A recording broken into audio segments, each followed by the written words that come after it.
do solemnly swear I, John Fitzgerald Kennedy, do solemnly swear that you will faithfully execute the office of President of the United States that I will faithfully execute the office of President of the United States and will, to the best of your ability, and will, to the best of my ability, preserve, protect, and defend the Constitution of the United States. preserve, protect, and defend the Constitution of the United States. So help you God.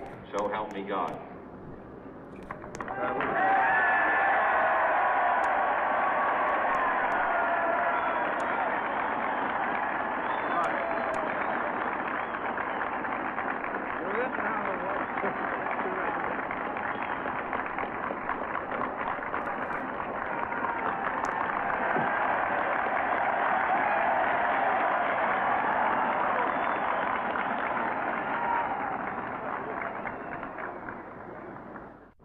Vice President Johnson, Mr. Speaker, Mr. Chief Justice, President Eisenhower, Vice President Nixon, President Truman, Reverend clergy, fellow citizens.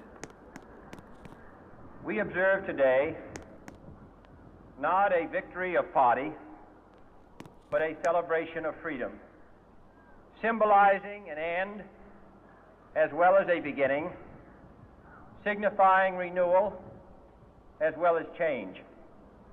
For I have sworn before you and Almighty God the same solemn oath our forebears prescribed nearly a century and 3/4 ago. The world is very different now, for man holds in his mortal hands the power to abolish all forms of human poverty and all forms of human life. And yet the same revolutionary beliefs for which our forebears fought are still at issue around the globe. The belief that the rights of man come not from the generosity of the state, but from the hand of God. We dare not forget today that we are the heirs of that first revolution. Let the word go forth from this time and place to friend and foe alike that the torch has been passed to a new generation of Americans born in this century, tempered by war, disciplined by a hard and bitter peace, proud of our ancient heritage, and unwilling to witness or permit the slow undoing of those human rights to which this nation has always been committed and to which we are committed today at home and around the world.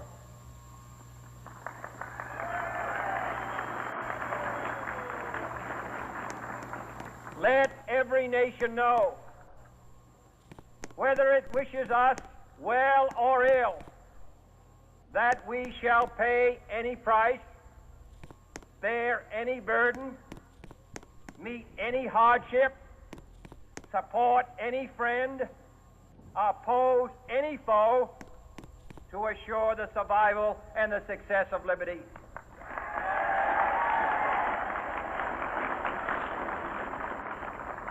This much we pledge and more. To those old allies whose cultural and spiritual origins we share, we pledge the loyalty of faithful friends. United, there is little we cannot do in a host of cooperative ventures. Divided, there is little we can do, for we dare not meet a powerful challenge at odds and split asunder.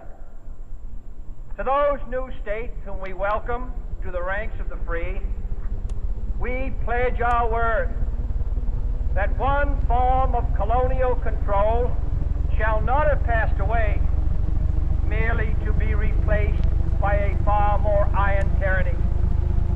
We shall not always expect to find them supporting our view, but we shall always hope to find them strongly supporting their own freedom,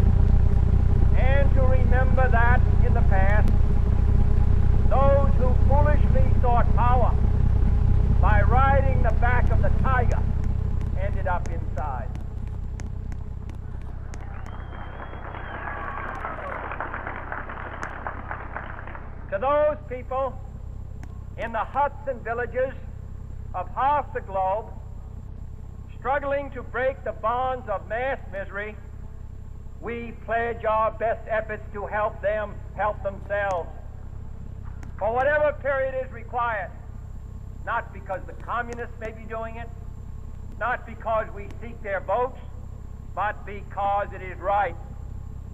If a free society cannot help the many who are poor, it cannot save the few who are rich.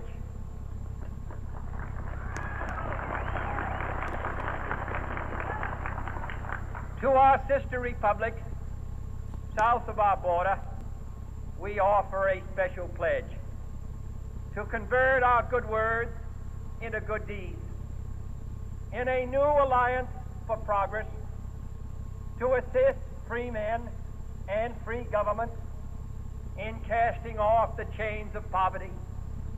But this peaceful revolution of hope cannot become the prey of hostile powers. Let all our neighbors know that we shall join with them to oppose aggression or subversion anywhere in the Americas. And let every other power know that this hemisphere intends to remain the master of its own house.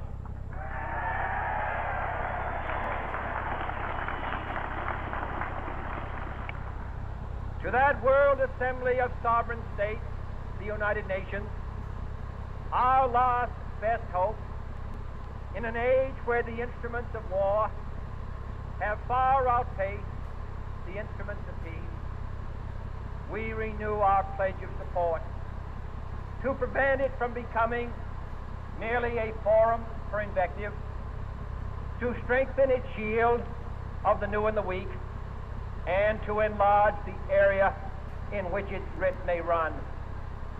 Finally, to those nations who would make themselves our adversary, we offer not a pledge, but a request that both sides begin anew the quest for peace. Before the dark powers of destruction, unleashed by science, engulf all humanity in planned or accidental self-destruction. We dare not tempt them with weakness, for only when our arms are sufficient beyond doubt can we be certain beyond doubt that they will never be employed. But neither can two